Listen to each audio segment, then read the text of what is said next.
Bonjour, bienvenue sur le blog de Vivre Cru. Donc je l'avais annoncé lors de la précédente vidéo, un petit peu comme conclusion de mon témoignage, dont les deux parties précédentes sont visibles sur le site. Je voulais faire un petit point qui pourrait s'appeler là où j'en suis, mais c'est aussi quelque chose de beaucoup plus large. J'avais intitulé ça un petit peu, pourquoi est-ce que tous les régimes crus guérissent et pourquoi aucun ne peut fonctionner dans le long terme, pourquoi aucun ne fonctionne dans le long terme. En fait, cette question, elle peut venir parce que si on regarde sur Internet, on va regarder, il y a des tas de régimes crus. Il y a le Raw Paleo Diet, donc c'est le régime des hommes des cavernes crudivores. Donc je ne vous fais pas de dessin, les hommes des cavernes qui se représentent, ils mangent énormément de viande, énormément d'abats. C'est un régime qui est très fortement basé sur les protéines animales. À l'opposé de ça, on va avoir les fruitariens qui ne mangent strictement que des fruits. On va avoir le régime Hippocrate qui lui bannit complètement les fruits, bannit complètement les protéines animales et donc tourne sur des verdures et des noix. On va avoir, il y en a des kyrielles, et très souvent je vois des gens venir sur ce blog qui me disent on ne sait plus qui croire, on ne sait plus quoi croire. Et effectivement, si on regarde chacun de ces régimes, chacun peut vous montrer des photos, des images, des témoignages qui sont d'après moi en plus réels. Je ne conteste pas du tout ces témoignages de personnes qui, ayant adopté ce régime, ont miraculeusement guéri une maladie extrêmement sérieuse, qui ont miraculeusement perdu énormément de poids, qui ont acquis des capacités physiques, de l'énergie, d'un seul coup, de manière absolument fantastique. Tous, sans exception, peuvent vous montrer les mêmes résultats. Il n'y en a aucun qui soit à la traîne par rapport aux autres. Et ils ont tous raison. Ils ont tous raison. Malheureusement, ce qu'on ne dit pas, ce qu'on ne sait pas, et ça c'est valable dans tous ces régimes et dans tous ces milieux, et je n'en défends aucun par rapport aux autres, c'est qu'il y a énormément de personnes qui enclenchent ce régime avec beaucoup de zèle. D'ailleurs, c'est ceux qu'on retrouve sur les forums internet, qui sont plus intégristes encore que le chef, que le grand gourou. C'est ceux qui font la chasse à toute personne qui aurait la moindre pensée un petit peu divergente, un petit peu plus large, la moindre pensée en dehors de la case et du moule. Et donc, il y a énormément de personnes qui, comme on dit, tombent du wagon, ou retombent dans la casserole, si c'est pour retomber dans le cuit. Mais il y a énormément de personnes qui lâchent. Il y a très peu de gens qui continuent dans le long terme. Et qu'est-ce que c'est le long terme? Parce qu'on va dire, bon, finalement, il y a des gens, ça fait 3 ans, 4 ans, et voilà ce qu'ils ont eu. Mais 3 ans, 4 ans, c'est rien du tout dans une vie. C'est ridicule. C'est ridicule. On ne peut pas juger des effets à long terme d'un choix de vie en 3 ou 4 ans, étant donné que nous avons tellement de réserves physiologiques dans le corps que l'on peut aller beaucoup plus loin que ça en épuisant ses réserves aux besoins sans s'en rendre compte. Donc, juger un régime sur des résultats à 5 ans, à 10 ans même, ça paraît court. À plus long que ça, effectivement, dans chaque régime, on trouvera un individu, quelques individus, alors qu'ils sont portés au nu, qu'on cite un exemple. Si, dans un type d'approche de mode de vie, vous voyez qu'on revient sans cesse sur 2 ou 3 figures tutélaires, il y a de quoi dresser l'oreille. C'est qu'il y a un problème, c'est qu'il n'y en a pas beaucoup à montrer finalement si on met ces 3-là en valeur. C'est à peu près partout pareil, on le voit dans tous les cas. Pourquoi est-ce que ça marche à court terme d'abord? Pourquoi est-ce que ça marche à court terme? Parce que tous ces régimes, sans exception, suppriment les éléments les plus nocifs de notre régime. Tous, sans exception, puisqu'ils sont crus. On évite tous les produits à base de blé, on évite tous les produits laitiers dans la plupart des cas, on pourrait les consommer crus, mais rares sont les régimes crus qui les recommandent. On évite toutes les fritures, on évite toutes les graisses saturées cuites, on évite toutes les créations de molécules de Maillard, c'est-à-dire des réactions qui arrivent sur les protéines, mais pas uniquement. On évite tout ce qui est, excusez-moi pour le bruit, un petit peu, je suis en pleine ville, là, dans un superbe parc, mais en pleine ville. On évite les créations finalement de composés carcinogéniques, donc de composés cancérogènes. On évite tout ça. Que l'on mange que de la viande crue, que l'on mange que des fruits crus, que l'on mange que des légumes crus, que l'on mange un peu de tout, que l'on mange pas grand chose, que l'on jeûne. Bon, le jeûne c'est encore différent, parce que c'est vraiment un moyen thérapeutique. Mais en fait, dans tous ces régimes, on élimine les éléments les plus nocifs. Donc, effectivement, ça marche. Et donc en fait, peut-être que la conclusion à en tirer, ça serait que la santé est notre condition par défaut et il suffit d'arrêter de bombarder le corps avec des produits inadaptés, des produits qui causent la souffrance et la maladie pour que le corps de lui-même se rétablisse. La forme la plus extrême, c'est le jeûne, bien sûr, la plus extrême et la plus efficace pour guérir, mais la plupart des autres régimes peuvent permettre de guérir. Et pourquoi est-ce qu'ils pourraient ne pas fonctionner dans le long terme? Ils peuvent ne pas fonctionner dans le long terme parce que, premièrement, c'est ce que l'on constate. C'est-à-dire que l'on voit des gens qui sont très zélés au début et qui très rapidement disparaissent. Disparaissent des forums internet, disparaissent des témoignages. Et voilà, ils ont disparu, ils sont retombés. Ils sont retombés parce que finalement, ils n'ont pas réussi à tenir. Mais pourquoi est-ce qu'ils n'ont pas réussi à tenir? Très souvent, ils sont culpabilisés. On nous dit, voilà, tu n'es pas capable. Mais il n'y a pas à lutter. Il n'y a absolument pas à lutter. Et si notre mode de vie est une lutte, c'est qu'il y a un gros problème. Je suis persuadé, et je le vis, que notre mode de vie doit être basé sur le plaisir uniquement qui nous guide.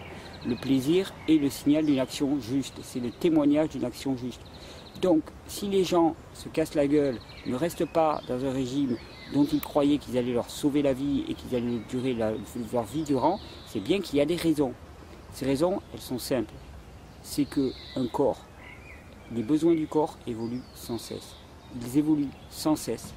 Et comment est-ce qu'un régime qui exclut massivement une classe d'aliments peut-il prétendre à répondre à tous les besoins d'un individu au cours de sa vie, quel que soit le lieu géographique où il se trouve, quel que soit l'état émotionnel dans lequel il se trouve, parce que parmi nos besoins, je considère aussi les besoins émotionnels que l'on peut avoir. C'est pas anodin de manger pour guérir nos blessures émotionnelles.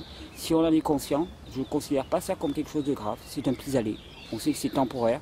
Le but, bien sûr, c'est de dépasser ces blessures émotionnelles, de les accueillir, de les accepter. Mais si pendant un temps, on a besoin de passer par là, c'est vraiment pas très grave. Donc, comment est-ce qu'on peut tenir compte de tous les besoins d'un individu au cours de sa vie, penser qu'il toujours un type de produit répondra à ses besoins? Ça me paraît impossible. C'est impossible. C'est complètement impossible. Vous voyez où je veux en venir peut-être? Je vais encore vous servir ma sauce, mais le seul moyen de coller au plus près à nos besoins à chaque instant, c'est de coller à son instinct, de se laisser guider par son instinct et de garder le meilleur. Le meilleur, c'est de manger absolument tout cru. On évite les problèmes liés à la cuisson des aliments et on évite les problèmes liés au dogmatisme. On n'exclut rien, on constate que peut-être pendant des années, notre corps n'aura besoin que de fruits ou de légumes. Ou peut-être que notre corps n'aura besoin plutôt de légumes et de noix. Qui peut savoir? Qui peut absolument savoir? Notre corps est capable de s'adapter à des régimes extrêmement divers. J'ai mené des recherches assez pointues parce qu'on raconte pas mal de choses et j'étais le premier à le répéter comme un perroquet bien dressé. Par exemple, les Esquimaux, traditionnellement, les Esquimaux ont un régime qui est composé à 95% à peu près de protéines animales, enfin de produits animaux, et c'est un régime qui à 70% en calories est composé de graisse animale. C'est assez impressionnant. Eh bien, la dentition, la santé des Esquimaux traditionnels et leur durée de vie, et il y a des témoignages des premiers explorateurs qui racontent à quel point elle était exceptionnelle et excellente. Alors bien sûr, ils n'avaient peut-être pas l'espérance de vie de 80 ans.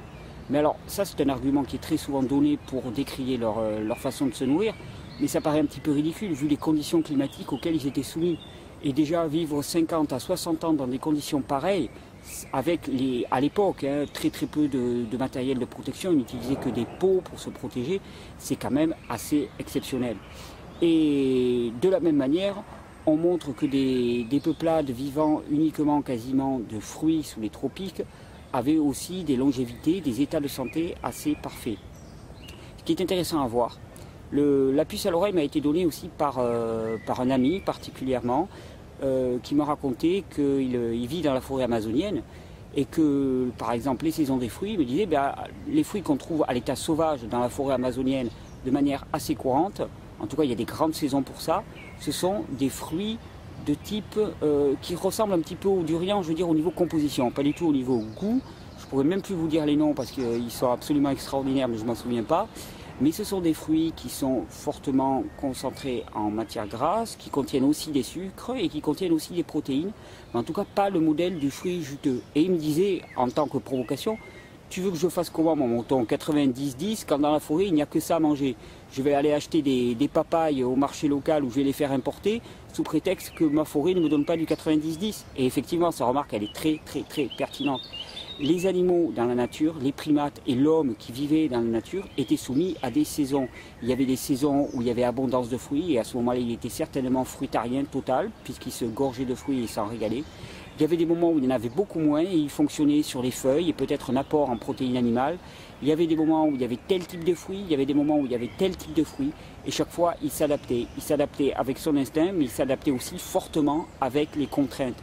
Donc prendre en compte toutes ces données-là, le corps peut s'adapter à énormément de choses. Tant que c'est cru, c'est bon pour toi. J'avais fait une vidéo qui décrivait énormément ça. Finalement, vous voyez, j'ai voulu pas mal, j'ai voulu beaucoup. J'ai un regard un petit peu élargi et j'espère pouvoir faire quelque chose qui serait un petit peu le grand écart entre les différentes approches que j'ai eues. Moi, il me semble qu'il y a deux notions essentielles à retenir. C'est les principes de l'hygiénisme pour être en bonne santé. Les principes de l'hygiénisme, c'est l'alimentation, bien sûr, adaptée à nos besoins.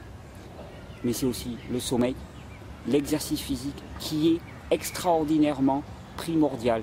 Il me semble qu'on n'insiste jamais assez sur l'activité physique.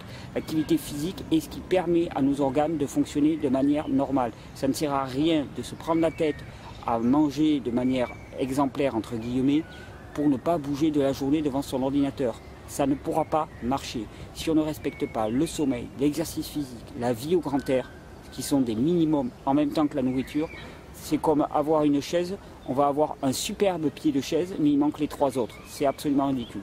Et même s'il en manque qu'un seul, la chaise, elle ne tiendra pas si on s'assoit dessus. Ou alors il faudra être vraiment équilibriste, ça tiendra un temps, mais ça cassera.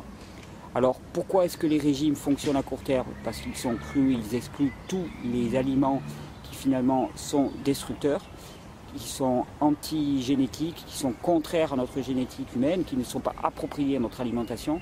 Pourquoi est-ce qu'aucun ne fonctionne? Aucun ne fonctionne parce qu'ils ne collent pas à nos besoins instinctifs. Ils ne peuvent pas coller à nos besoins qui évoluent sans cesse.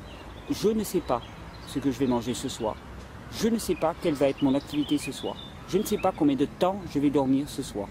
Je constate, j'observe. Je suis spectateur de la vie qui passe en moi. Il n'y a que cette attitude à avoir si on veut être juste. Ne pas se projeter au minimum en tout cas. Je garde un état d'esprit interrogatif par rapport à la vie, par rapport à mes biologies. Je demande à ma biologie de m'indiquer dans quel sens elle veut aller et je ne suis pas plein de certitude. Et ça change énormément. Ça change énormément. J'ai évoqué dans un commentaire la structuration paranoïaque de l'esprit. On y reviendra, mais ça c'est un élément qui peut jouer énormément en notre faveur ou en notre défaveur. Donc, dès lors que l'on se laisse guider par l'instinct, toutes les questions de quand manger, quelle quantité, que faut-il manger, elles n'existent plus. On n'a plus à croire à un gourou, à se ruiner, à acheter des livres, on écoute son corps. Bien sûr, le seul danger, la seule chose trappe, c'est qu'au début, il faut rééduquer son instinct.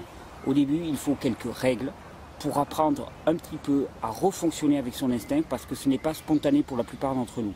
Où l'on peut croire que l'on fonctionne instinctivement, mais en fait, on ne le fait pas. C'est un très gros risque. Énormément de personnes me disent « Ah, mais moi je suis très instinctif », mais en vérité, non. En vérité, non. Elles sont extrêmement perturbées par leurs croyances, par leurs représentations, que ce soit en matière de nourriture ou de toute autre chose. Quelqu'un, par exemple, comme moi, qui avait des années de végétalisme derrière lui, eh bien, il n'aura pas le même regard sur les protéines animales. Et si son corps a désespérément besoin de produits animaux dans sa diète pendant un temps, eh bien, il n'est pas certain qu'il laisse à son instinct la possibilité de s'exprimer. Le seul moyen de laisser l'instinct s'exprimer, c'est de fermer les yeux et de sentir en matière alimentaire. Parce qu'alors là, le parfum, ça parle directement à notre part non rationnelle, à notre part liée au cerveau droit. Et là, on ne peut pas tricher. Le cerveau droit, il répond immédiatement, du tac au tac. C'est vraiment la voix de notre être, c'est la voix profonde. Alors que la partie gauche de notre cerveau va plutôt être celle qui va analyser, qui va catégoriser, qui va mettre dans des cases. Donc, fonctionner à l'instinct, arrêtez de suivre des gourous, arrêtez de suivre des des programmes tout faits, il n'y en a pas. Il n'y a pas de programme tout fait qui colle à tous les individus. Je n'y crois pas. Mon expérience me prouve que c'est absolument faux. Je vois les moments passés en moi. Je vois des moments où pendant des mois, je ne mange que des fruits et des légumes et je n'ai aucun autre besoin. Et je vois des moments où d'un seul coup, j'ai besoin de pas mal de produits animaux, crus bien sûr. Je vois des moments où j'ai besoin de peu manger. Je vois des moments où j'ai besoin de manger beaucoup plus. Je vois des moments où j'ai besoin de dormir plus ou moins. Je vois des moments où j'ai besoin de bouger plus ou moins. Tout ça, c'est variable. Projeter ce que peut être demain, c'est à coup sûr tomber dans une chose trappe. Donc rééduquons notre instinct, arrêtons de croire aux solutions toutes faites. Et à ce moment-là, vraiment, la vie devient très simple. On regarde la vie se passer en notre sein. Juste, on constate cette merveille qui se passe tous les jours.